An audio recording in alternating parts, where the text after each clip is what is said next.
Assalamualaikum warahmatullahi wabarakatuh. Innal hamdalillah nahmaduhu wa nasta'inuhu wa nastaghfiruh wa nastahdihi wa natubu ilaihi wa na'udzu billahi min shururi anfusina wa sayyiati a'malina may yahdihillahu fahuwal muhtad wa may yudlil fa ulaika humul khasirun. Asyhadu an la ilaha illallah wahdahu la syarikalah wa asyhadu anna Muhammadan abduhu wa rasuluhu la nabiyya wa la rasula ba'dah. Allahumma shalli ala Muhammad wa ala ali Muhammad kama shallaita ala Ibrahim wa ala ali Ibrahim wa barik ala Muhammad wa ala ali Muhammad kama barakta ala Ibrahim wa ala ali Ibrahim innaka Hamidum Majid. Faya ayyuhal ikhwah usikum wa ayya nafsi bitaqwallah haitsu yaqulu azza wa jalla fil Qur'anil Karim a'udzu billahi minasy syaithanir rajim ya ayyuhalladzina amanu taqullaha haqqa tuqatih wa la tamutunna illa wa antum muslimun. Wa qala Rasulullah sallallahu alaihi wasallam la tazalu ta'ifatun min ummati dhahirina 'alal haqq la yadurruhum man khadalahum hatta ya'ti amrullah. Shadaqallahul adzim wa shadaqa rasuluhul karim. Hadirin Bapak Ibu sekalian, jamaah pengajian rutin Masjid Al-Amin Legosari Pandean Temanggung yang berbahagia dan yang mudah-mudahan senantiasa dijaga kesehatannya oleh Allah Subhanahu wa taala. Kita bersyukur pada malam hari ini kembali kita dipertemukan yang semestinya juga bukan jadwal saya karena ustadznya berhalangan baru kurang sehat, maka karena berkeinginan supaya tetap kajian berjalan, jangan sampai kosong, maka alhamdulillah kembali saya hadir untuk bersama-sama menemani penjenengan semua ngaji bareng. Masih dalam materi Ighosatul Lahfan min Masyayidis Syaitan, menyelamatkan hati dari jerat jala-jala setan, dari tipu daya setan. Yang terakhir kemarin sampai nomor berapa? 5. Nomor 5. Nomor 5. Saya lupa karena sudah satu kali ya lupa ya. Harus satu kali. Baik, ini yang kelima. Semakin zuhud terhadap dunia dan semakin mendekatkan diri kepada akhirat. Al-Alamah Ibnu Rajab beliau menerangkan amalan sunnah yang paling sering dilakukan oleh Nabi SAW dan juga para sahabat dekatnya itu bukanlah dengan banyak berpuasa serta sholat, akan tapi dengan membersihkan hati dan juga menggantungkan hati kepada Allah dengan rasa takut, khauf, mahabbah, cinta, pengagungan serta berharap pahalanya dan zuhud akan apa yang akan sirna, zuhud terhadap apa yang ada di dunia. Ini adalah amalan hati. Karena nanti ketika hati sudah mendapatkan kenikmatan mahabbah, kenikmatan berharap hanya kepada Allah, itu akan memunculkan semangat ibadah. Kata beliau ini bukan kemudian kontradiksi atau bertentangan dengan ibadah tidak penting, bukan. Tetapi hati yang benar, hati yang sehat nanti iman ketika tidak beribadah, iman ketika tidak sujud, iman ketika tidak berinfak ketika punya uang, dan seterusnya. Yang paling pokok adalah hati dulu. Kalau hatinya sudah sehat, maka mengerjakan amalan itu ringan. Coba Bapak Ibu diperhatikan. Orang mau sholat itu, kesehatan badan orang mau sholat itu tidak butuh orang yang sesehat orang mau berolahraga. Tetapi kenapa kita berolahraga dengan sholat oleh abot sholat? Sholat itu lebih berat rasanya, padahal tidak lebih lama. Tidak lebih lama. Dan tidak membutuhkan kesehatan seperti orang mau olahraga. Kalau olahraga itu kan harus fit, nggak sehat nggak berangkat. Sholat itu tidak butuh dengan kesehatan yang prima, fisiknya ya, badannya. Tapi disitulah kita sholat itu pengen dan rampung. Ini kan hati. Sehingga berdiri lama itu terasa berat. Nih permainan 1 jam terasa sebentar. Ini karena di hati. Maka para sahabat dekat Nabi itu bisa berdiri lama sholat. Bahkan harta yang ia punya dikeluarkan untuk Islam. Itu karena hatinya sudah jadi. Hebatnya lagi, tidak ada yang mampu memberhentikan semangat dakwah sahabat kecuali kematian. Tak kala mereka masih dalam kondisi antara jasad dan nyawa bersatu, luar biasa. Tidak ada musuh yang ditakuti. Walau harus naik turun gunung, menyeberang lautan, lakoni. Ini hebatnya sahabat. Maka ketika Rasulullah SAW meninggal pun nggak berhenti itu dakwah. Apa kemudian ketika Rasul wafat di Madinah, setelah 10 tahun di Madinah, kemudian perkembangan Islam berhenti? Tidak. Bahkan para sahabat sepeninggal Rasulullah banyak yang terus meninggalkan Madinah untuk menyebarkan dakwah. Bahkan sampai di Sam. Bahkan tidak kurang dari 900 sahabat meninggal di Sam. Mereka meninggalkan Madinah. Mereka meninggalkan Makkah. Untuk apa? Dakwah. Bapak Ibu sekalian, kalau setiap diri kita ini punya semangat seperti sahabat, minimal adalah ngaji. Maksimalnya ngajak ngaji gitu. Boten cekap piyambak, yang penting aku lak soleh. Yang penting saya dapat ilmu, tapi mengajak, mengumumkan, ya mendorong orang untuk ikut ngaji. Itulah sahabat waktu itu. Maka walau Nabi yang dicintai sudah tidak ada, tidak kemudian menjadikan sahabat itu berhenti.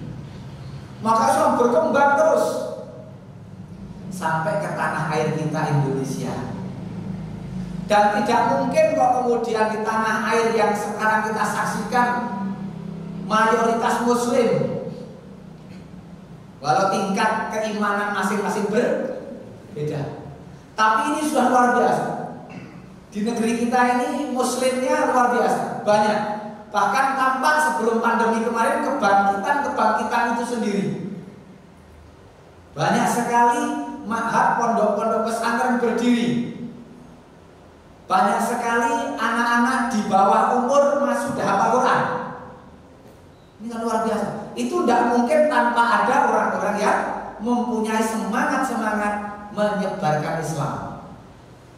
Maka kalau kemudian kita tidak ikut-ikut, iman. Kita harus ikut-ikut di dalam nyengkuyung. Nyengkuyung itu apa? Mendukung dakwah itu. Jangan putus asa, jangan berhenti. Kalau berhenti dakwah, mutu, cekek oleh Nabi Yunus ya kan? Gara-gara marah karena umatnya menolak dakwah tetap kufur, Nabi Yunus mengancam 3 hari akan datang azab. kemudian beliau dan orang-orang yang terima naik kapal, yang pada akhirnya terumbang-ambing di kapal, overload sampai akhirnya undian supaya salah satu harus ada yang jegur daripada semua penghuni kapal mati. Nabi Yunus nggak mengira ya kan, nggak mengira kalau beliau harus diuji begitu. Karena apa? Marah. Karena marah beliau. Mughadiban itu dalam bahasa Al-Quran itu. Karena beliau ghodoba. Beliau marah meninggalkan umat karena angel diatur gitu ya. Angel jadi justru Allah tegur dengan ditangkap mulut seekor ikan. Nah, ini Bapak Ibu sekalian sejarah. Jadi kita tidak boleh berhenti, tidak boleh mandek terus dan terus. Begitu. Sekali lagi kaitannya dengan zuhud, dengan apa yang ada. Bapak Ibu, ada nasihat yang juga perlu kita sampaikan. Ternyata tiap hari itu kita mendapatkan 3 musibah. Ya, ini terkait dengan ini. Yang pertama musibahnya adalah setiap hari jatah usia kita berkurang. Ini kita tidak sadari. Walau umurnya bertambah, umurnya bertambah, tapi jatah usia hidup di dunia berkurang. Makin hari makin berkurang. Dan ini kita lalai. Kita lalai. Kalau nggak lalai mesti akan menggunakan waktu, akan menggunakan kesempatan, akan menggunakan tenaga, akan menggunakan pikiran untuk yang bernilai akhirat. Tiap hari usia kita berkurang. Kalau berkurang, urusan dunia, urusan harta terasa tidak? Bondone kelong, sehari saja bondone kelong, terasa tidak? Terasa kalau harta. Kalau harta kita berkurang, kita terasa. Padahal berkurangnya harta ada bisa diganti tidak? Bisa diganti. Kalau bisnis hari ini rugi, mungkin besok bisa laba. Tapi kalau ruginya adalah usia yang kemudian terus berjalan berkurang, kita tidak sadar, tidak menyadari. Jebulnya gitu kan, persoalan jebulnya. Jebulnya kita ini makin hari makin dikurangi terus, usia kita berkurang terus, dan kita tidak terasa. Tapi kalau harta yang hilang, harta yang berkurang, langsung terasa. Begitulah dunia. Yang kedua, itu yang pertama, musibah pertama. Musibah kedua adalah setiap hari ini kita ini mendapatkan rezeki dari Allah. Tiap hari kita dapat rezeki dari Allah. Tapi kita lalai. Lalai apa? Lalai bahwa semua yang Allah berikan harus dipertanggungjawabkan. Harta kalau dicari dengan cara halal akan dihisab. Harta kalau dicari dengan cara haram akan diadab. Rapin kabeh. Dan kita tidak merasakan itu. Harta dicari dengan cara halal itu harus berhadapan dengan hisab. Akhirnya lama itu hisab kalau harta semakin banyak. Apalagi pertanyaan kaitannya dengan harta adalah pertanyaan yang dua, yaitu pertanyaan dari mana dan untuk apa. Di dalam orang mencari dan membelanjakan berbeda-beda untuk urusan harta. Ada yang mencari dengan cara halal, dibelanjakan dengan cara haram. Ada mencarinya dengan cara halal, tapi membelanjakannya haram. Contohnya dong, lek matur ke jam itu tekan jam rolas ya, yo lebari kali itu nomor. ya kan? Tuku togel, toko gelap. Kita rujukannya Sahih udah lali gitu kan. Kita orang ngaji Sahih boleh. Kita Sahih udah lali. Sahih apa gitu. Masalah. Jadi orang ditanya dari mananya halal. Untuk apanya? Nomor. Karena orang berharap beli 1.000 jadi 100.000. Nek metu aja paling enak kok nih. 1.000 jadi 100. Bim sarabim gitu. Orang betul-betul tertarik itu. Bahkan dulu zaman sekian namanya bukan nomor, bukan judi, tapi namanya lebih indah.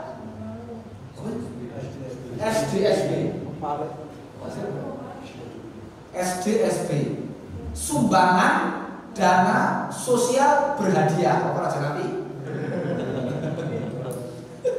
Jadi SDSB, ini ora judi, ning nyumbang sumbangan dana sosial berhadiah. Jadi dikemas supaya tidak pakai haram gitu loh. Atau supaya ada kerinduan dari yang lain mau menyumbang, dunia menyumbang beribadah itu. Masalah. Bapak Ibu, ini penting kita paham bahwa harta dicari dengan cara haram, cara halal atau dibelanjakan haram masalah. Sekarang harta dicari dengan cara haram tapi dibelanjakan halal, ada. Yang menang judi kalau Mesir.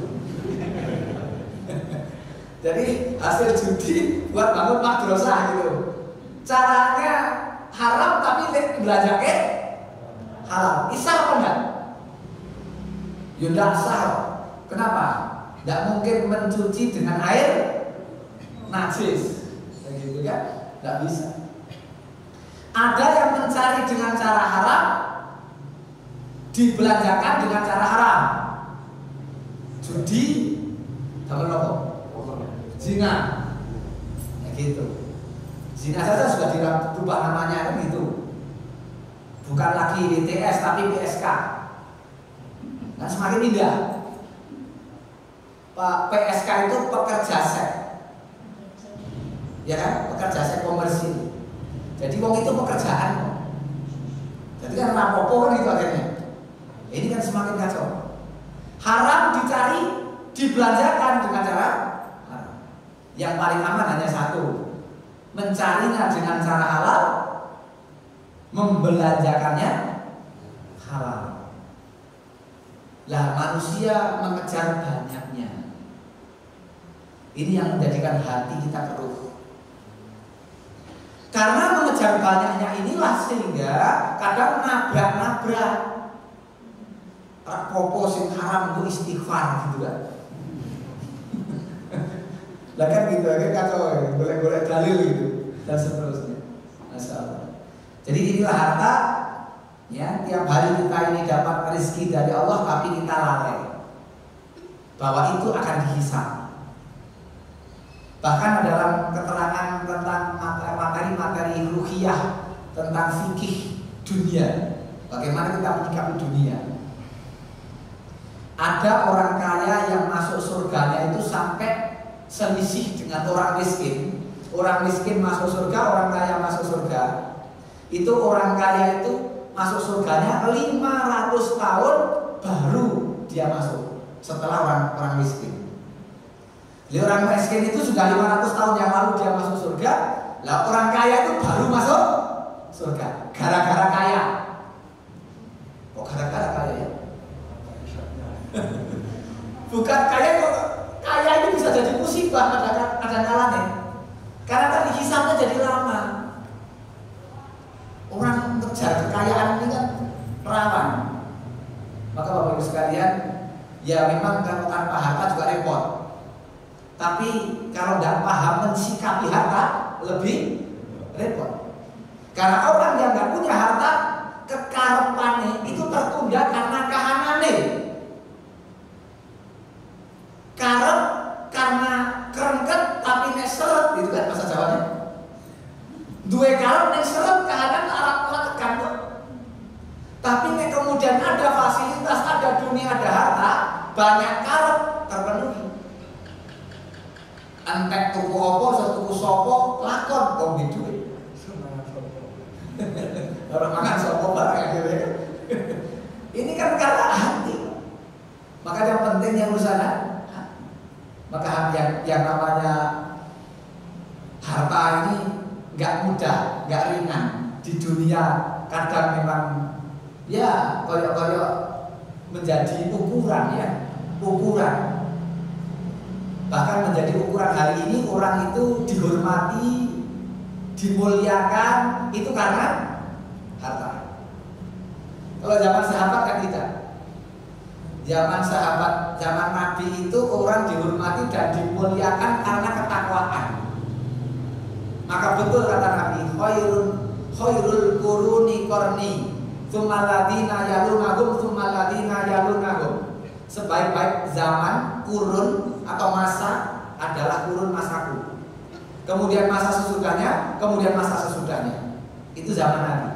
Masa terbaik, generasi zaman paling baik, zamannya sahabat, zamannya tabi'in, dan zamannya tabi'ut tabi'in. Ini sabda Nabi. Tetapi Rasul bersabda untuk akhir zaman, la taqumu saa'ah hatta yuqarribaz zaman. Tidak akan terjadi kiamat sampai waktu terasa pendek. Kiamat tidak akan terjadi sebelum manusia merasakan bahwa waktu sangat terasa pendek. Setahun merasa sebulan, sebulan merasa sepekan, seminggu sepekan rasa sehari, sehari rasa satu jam. Maka kita rasakan begitu sekarang sudah. Waktu begitu cepat berputar. Kemarin sudah Jumat, kok Jumat lagi? Kemarin Syawal, kalau sudah Syawal lagi. Kemarin bodoh, kok wis bodoh lagi. Begitu cepat. Kenapa? Karena manusia terobsesi untuk mengumpulkan dunia. Keterangan yang diterangkan oleh para ulama, sebagian mereka menerangkan bahwa kenapa zaman begitu cepat, karena manusia mentarget dunia. Omset saya harus sekian, gitu kan? Saya pendapatannya hari ini harus sekian, bulan ini harus sekian, tahun ini harus sekian, tahun sekian saya harus begini. Itu di dalam mengumpulkan harta, termasuk jabatan, kekuasaan. Itu pun begitu. Loh, baru beberapa saat kok sudah satu periode, gitu terasa. Kok udah 5 tahun? Lama totok. Jadi kadang-kadang yang bekerja itu hanya 2 tahun itu, atau 3 tahun. 2 tahun terakhir kok maju lagi. Betul. Jadi kalau ada jatah 5 tahun memimpin, maka yang 3 tahun betul-betul maksimal mungkin, tapi yang 2 tahun terakhir sudah noto, kuda-kuda ini depan. Kalau kapal sedih kan gitu ya Mas ya. Nanti jago silat. Kalau orang silat kan ada kuda-kuda kiri depan atau kanan depan. Ini 2 tahun terakhir persiapan untuk kembali agar kursi tidak lepas. Bahkan kadang-kadang nyewa para kiai untuk mempertahankan kursi. Bahkan para kiai juga membacakan ayat kursi. Setelah ayat kursinya didapat, maka setelah kursinya dapat, ayatnya lali ayat sudah. Nah, kan begitu orang-orang sudah. Karena apa? Moyak dunia. Tidak sadar bahwa besok harus dihisab. Ngeri Pak. Bapak Ibu, orang tahu ini ya seperti lah. Untuk maju jadi pemimpin takut, kayak malah mempersulit masuk surga. Maka kalau dia diberi kepemimpinan itu betul-betul untuk bagaimana memuluskan masuk ke dalam surga. Tanda tangannya masih laku untuk kebaikan. Kebijakan-kebijakannya mendukung Islam, mendukung agama. Itu kalau dia paham, supaya di akhirat selamat. Tapi kalau malah menghadang,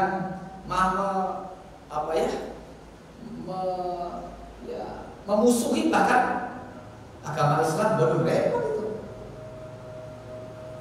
Kembali nanti dibukalah ini karena terkait juga surat Yusuf yang 101 itu.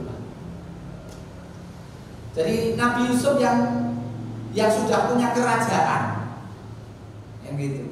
Rabbi qad ataitani minal mulki, sudah diberi kerajaan. Tapi di akhir pun Nabi Yusuf akhirnya tetap minta tawafani musliman. Wafatkanlah aku dalam keadaan Islam. Karena tidak beruntung ketika dapat dunia, tapi mati bukan dalam keadaan Islam. Ada kenikmatan dunia, jabatan, kekuasaan, harta itu tidak akan berlanjut sampai akhirat. Tapi kalau mati dalam keadaan Islam, maka kenikmatan dunia itu akan berlanjut sampai di akhirat. Sudah diterangkan oleh Al-Quran. Rabbi qad ataitani minal mulki. Kerajaan sudah ada di dalam genggaman tangannya. Pun pada akhirnya tawaffani musliman. Semua kenikmatan dunia itu seberapapun yang telah dikumpulkan pun akhirnya meninggal, akhirnya mati. Gitu. Yang terakhir, yang ketiga adalah musibah. Setiap hari kaki melangkah menuju akhirat. Musibah kita ini yang nggak disadari. Setiap hari kaki kita melangkah menuju akhirat. Kalau kaki melangkah menuju akhirat berarti meninggalkan dunia. Tapi coba sekarang, apakah kita amalan menuju ke akhirat atau amalan malah justru mengejar dunia? Kan kita terasa. Kita ini makin hari makin mendekat akhirat. Tetapi kita ini justru malah mengejar dunia. Nah gitu. Cetok menuju akhirat yang dia malah melayu ngoyang dunia. Makanya pentingnya ilmu. Sehingga tahu batasan-batasan mana yang haram, mana yang halal, mana yang diperintah dan mana yang dilarang. Maka kalau sudah ada kajian-kajian rutin, jangan sampai mandek, berhenti. Karena disitulah penyampaian materi-materi kebenaran. Disitulah al-haq, disitulah al-batil diterangkan. Sama-sama ingat mengingatkan, sama-sama tawasau bil haq wa tawasau bis sabr, elenti nilai gitu. Yang keenam, ini dari 15 cara supaya tidak terjerat oleh jala tipu daya setan. Yang keenam adalah memiliki akhlak yang mulia. Abdullah bin Amr radhiyallahu anhu, beliau menerangkan hadisnya Rasul, ataupun beliau ditanyakan telah ditanyakan kepada Rasul tentang hal ini. Manusia yang bagaimanakah yang paling afdol?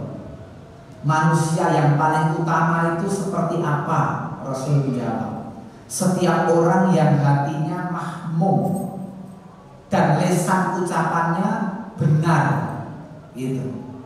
Mahmum.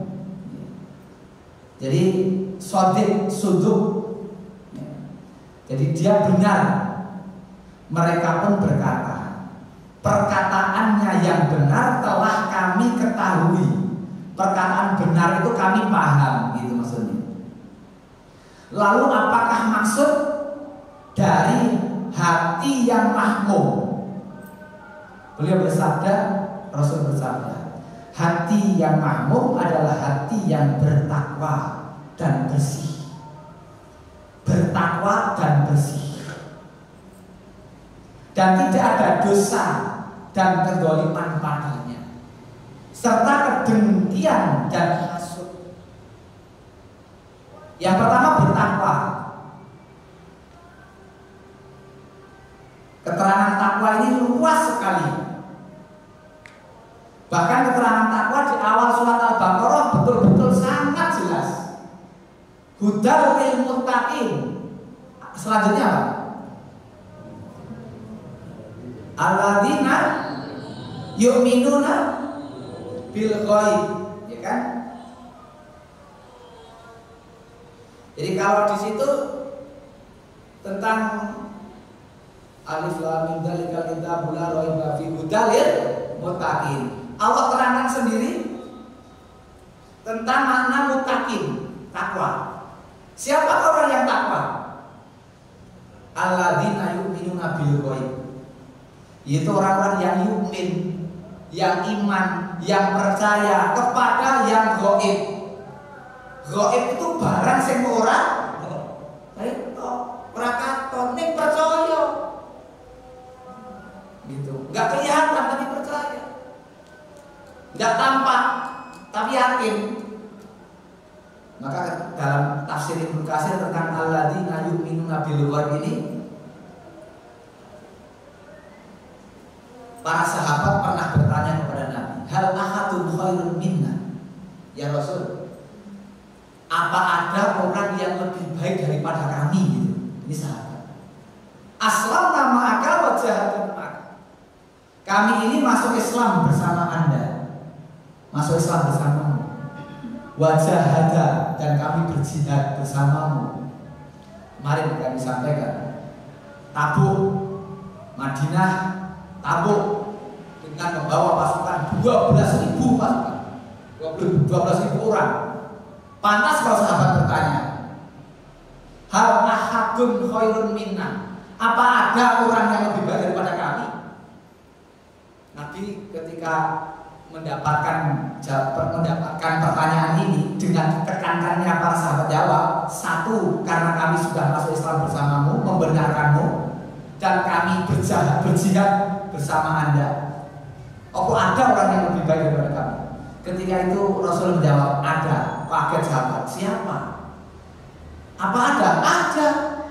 Kata Rasul, kaum min ba'dikum, suatu kaum setelah kalian, yu'minuna bi walam yaroni, mereka itu beriman kepadaku walam yaroni, walaupun tidak bertemu denganku. Mereka beriman, percaya kepadaku, yakin kepadaku, walau tidak melihatku, walam yaroni, belum pernah bertemu Nabi tapi percaya. Masya Allah. Bapak Ibu, kalau urusan yang walam yaroni jelas, nggak mungkin kita bertemu Nabi di dunia. Nen yu'minuna bi. Inilah yang kita terus pertahankan sampai wala tamutunna illa wa antum muslimun. Itu loh. Maka Nabi Yusuf tadi tawaffani musliman wa alhiqni bis sholihin gitu. Jadi mati dalam keadaan Islam. Maka kalau ada orang yang sudah meninggal dan membawa keimanan keislaman, selamat dia. Selamat dia sudah. Yang belum jelas yang masih hidup. Tidak tahu kita akan mengakhiri hidup dengan apa. Makanya dalam hadis Nabi disebutkan innamal a'malu, ayo gambarnya apa? Innamal a'malu bi khawatimiha. Sesungguhnya amal itu sangat bergantung pada khatamannya. Khawatimiha. Saya belum tak masukkan di sini. Kemarin dapat share-sharean penjaringan, mungkin sudah dapat. Bagaimana di mana? Maroko ya? Maroko yang mabuk itu. Mabuk, masuk masjid, ingin sholat, sampai imamnya sholat lagi, ngimami. Itu. Rakaat 1, sujud pertama, duduk di antara dua sujud, dia sujud lagi, nggak bangun, sampai rampung sholat. Ini anak-anak mabuk ini, gitu, sampai ketika di situ mau dikasih uang suruh pergi, ya nggak mau sholat. Akhirnya dibimbing oleh sang imam untuk wudhu, dibimbing untuk wudhu, kemudian sholat sampai baru masuk rakaat 1, sujud yang terakhir di rakaat 1, ditimbali Allah Subhanahu Wa Taala. Jajal Bapak Ibu, innamal a'malu bi khawatimiha. Amal itu bergantung sekali pada katamannya. Amal elek, masa arek meninggal apa? Ini langsung disetting tuh. Begitu. Nek ada yang mungkin amalnya wape, bahasa arek mati. Nggak utuh. Nggak tahu kita masalahnya. Nggak tahu rahasia kematian itu. Kita pernah kaji ya, selesai nggak dulu mas? Kaji, nggak mengkaji rahasia kematian. Oh belum?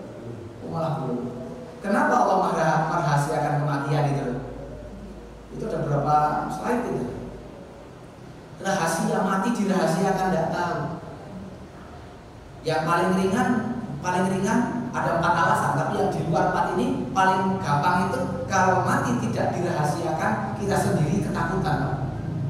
Coba kalau masing-masing kita ini sudah tahu matinya, setahun terakhir rahasia Pak Roy turun gitu. Tahun-tahun terakhir sudah ketakutan. Tinggal 1 bulan semingkir kan, aku bulan depan nih saya stres. Oh mereka gak seminggu kok, mumet tenang. Aku ngahat depan, aku terima. Oh kok meneng gak ada orang dino orang turu. Terus mengetap ketip, aku ada. Gak ada sajam, gak ada sopos yang ketok-ketok Israel apa. Maka itulah mati dirasi. Ya, tapi ada hikmah dan 4 itu suatu saat nanti kalau belum dikaji.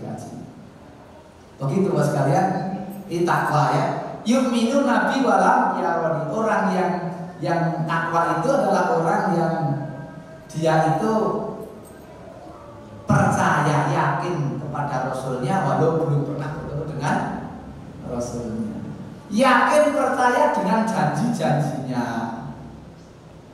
Yakin kalau sholat isya berjamaah itu kata Rasul, man shallal isya fi jama'atin faka'an nama qoma nisfal lail, gitu kan? Siapa yang sholat isya dengan berjamaah, dia terhitung seakan-akan seperti orang sholat setengah malam. Wa man sholat subha fi jama'atin faka'an nama qoma lail kullu. Siapa yang sholatnya juga subuh itu jamaah, maka seakan-akan dia sudah seperti orang yang sholat semalaman. Ini hadis. Percaya. Tapi kan tidak banyak yang sholat isya, apalagi subuh. Nah gitu. Kira-kira maghrib sama isya banyak mana? Banyak maghrib, kecuali Ramadan. Ramadan itu soalnya lebih banyak karena ada tarawih. Kalau Ramadan isanya lebih banyak. Kalau musim-musim begini maghribnya lebih banyak. Kalau Ramadan karena musim itu kayak musim udah buka banget. Gitu. Yang sing paling repot sepertinya sholat tarawih lebih wajib daripada maghrib. Repot. Gitu ya. Jadi Bapak Ibu sekalian, kalau kita yakin walau tidak kelihatan itu namanya yakin yu'minu nabil. Coba kalau kemudian Masjid Al-Amin ini mengumumkan 1 pekan saja, siapa yang sholat isya di Masjid Al-Amin berjamaah, maka pulang masing-masing mendapatkan pesangon 50.000 nek isya dan 100.000 nek subuh. Kira-kira kebak ora jajan? Nek ora percaya jajan lho. Isya 50.000, betul? Kemudian subuhnya 100. Iki kalau sing nginep kira-kira pun nginep mriki mawon makin gak keringan. Nek keringan boten ketupat 100.000 ya. Nginjak basuhan langsung tak makan turun neh wis oleh 100. Jaget. Ora kita ngene ketap tadi. Ngenteni subuh. Karena uang 100.000 itu enggak goib. Warnane abang cetok. Karena uang itu kelihatan, enggak cetok gawe menyate gitu Pak. Menyate sarang-sarang lek menyat maksudnya. Lah kan kelihatan, itulah angel ghaib. Bukan percaya Nabi kita Rasul Muhammad begitu, enggak itu saja. Tapi berita Kanjeng Nabi bahwa Isya dan subuh fadilah keutamaan sholat jamaah kemudian dikerjakan, itulah yu'minun bil ghaib. Karena pahala itu ghaib. Pahala itu kan enggak kelihatan. Begitu Bapak sekalian. Ini yang namanya apa? Takwa itu. Ada lagi takwa itu kalau diterangkan oleh siapa? Ali ya. Sahabat Ali bin Abi Thalib itu. Kalau Abu Hurairah menerangkan takwa itu, ketika Abu Hurairah ditanya, wahai Abu Hurairah, yang dimaksud takwa itu apa? Beliau menjawab, takwa itu seperti engkau berjalan di banyak duri. Kira-kira kamu berjalannya seperti apa? Saya akan hati-hati. Orang yang bertakwa itu orang yang berhati-hati, seperti orang yang berjalan di banyak duri di jalan. Jalan banyak duri, jalan banyak beling gitu. Maka dia akan sangat hati-hati. Tidak kemudian nyanyi-nyanyian gitu kan. Bahasa Jawa ini bahasa Indonesia apa ini? Gitu. Jadi begitu itu orang takwa. Kalau Ali bin Abi Thalib mengatakan tentang takwa itu ada 4. Gitu. Jadi ini yang kalau dikasih panjang lagi nanti ya, yang Ali bin Abi Thalib. Itu ya Pak. Yang ke-7 yang akan datang kita bahas ini insya Allah sambil banyak beribadah kepada Allah serta selalu rindu untuk beribadah kepadanya. Waladina yabituna lirabbihim sujada wa qiyama, dan orang-orang yang telah menghabiskan waktu malamnya untuk beribadah kepada Tuhan mereka dengan bersujud dan berdiri salat. Itu. Ini ayat. Kalau yang bawah Utsman bin Affan radhiyallahu anhu berkata, sekiranya hati kita itu bersih, maka ia tidak akan bosan membaca Al-Quran. Ini kalau Utsman bin Affan. Kita tengok masing-masing kita. Kalau kita ada bosan baca Al-Quran, berarti hati kita belum bersih. Orang kalau hatinya bersih, kata Utsman, kalau sudah hatam, kembali menghatamkan lagi. Bukan mandang kataman, jadi boleh ingkung, boleh. Biar nggak ngomong ayo. Jadi, wah yo kataman, boleh ingkung, kembali atau ngasih. Mestinya ngaji lagi dan terus ngaji. Bahkan target-target harus dikejar untuk baca Quran.